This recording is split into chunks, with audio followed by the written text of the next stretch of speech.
Alright guys, welcome back to your WWE RoyalRumble 1994 review. This was actually, I liked some of the matches on this card. A lot of good things that I liked about this Rumble 1994.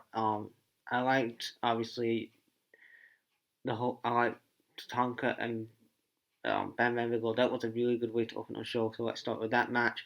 This was a really good match here. You had, obviously, Bam Bam Bigelow as a heel, Tatanka as a face, and, um, this was a time, obviously, Bam Bam Bigelow would have that celebrity match at WrestleMania 10. I did cover that in the WrestleMania review series.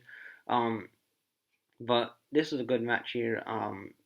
It goes about 8 minutes long, and Tatanka gets the win with a crossbody. I thought that both Tatanka and Bam Bam Bigelow did their jobs as heels and faces, and got the crowd into this rumble and stuff like that. So we go for a tag team match. It's for the WWF tag team titles. It's the Quebec's defending the WWF tag team titles against Bret Hart and Owen Hart. Obviously, they're slowly building up to this Owen Hart Bret Hart feud, which obviously leads to SummerSlam 1994, where obviously Owen's getting jealous of Bret and stuff like that, and he wants to prove that he's not just a little brother. He's the actual guy. Also, so the Rougeaus retain their titles here because of obviously Bret Hart and Owen cannot get along, stuff like that, and it was a good match. I thought this was probably one of the best matches of the night. I thought that the opening match was good with Tatanka and Bam Bam Bigelow, but this was a really good opening match with these guys. Razor Ramon defends his WWF IC title against IRS. And this was a time when obviously Shawn Michaels lost his smile. Razor was the champion. Obviously, we know what happened at WrestleMania 10.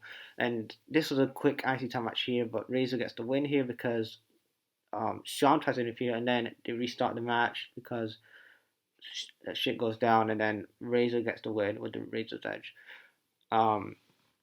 Then we get the WWF title match. It's Undertaker defending his it's Yokozuna defending his title against the Undertaker in the casket match. This was a fucking terrible ending. I don't care what people say about this fucking match. This was a terrible ending. Fucking clusterfuck. You had fucking Jeff Jarrett. Although Jeff Jarrett. Do you know people know how much I don't like Jeff Jarrett? That Memphis mid-card shit, trying to actually go with two main events like a Yokozuna and Undertaker. Trying to mix it in with a main event like the Undertaker and Yokozuna. And Jeff Jarrett. Everyone Jeff Jarrett is, he has to be there, getting in the glory, trying to put fucking Taker in the casket. I know what you're trying to do, Jeff Jarrett. And I got nothing to do right here, so,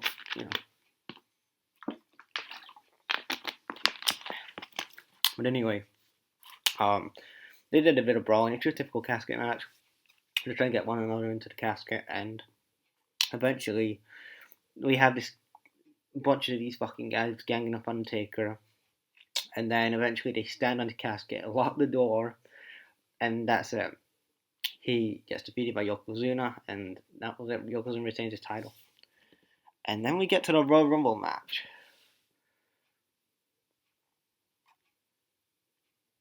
So the Royal Rumble match, so we had Scott Steiner and Samu starting off the Royal Rumble.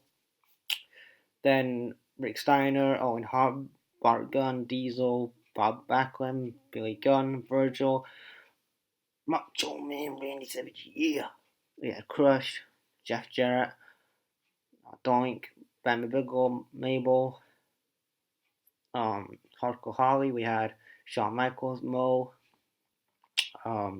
Greg Valentine. We had Tatanka, the Great Kabuka, and stuff like that. So we get to the final two, which is Lex Luger and Bret Hart, and obviously they both go over the top rope, so they're both co-winners of the Royal Rumble, and that's how the Rumble ended.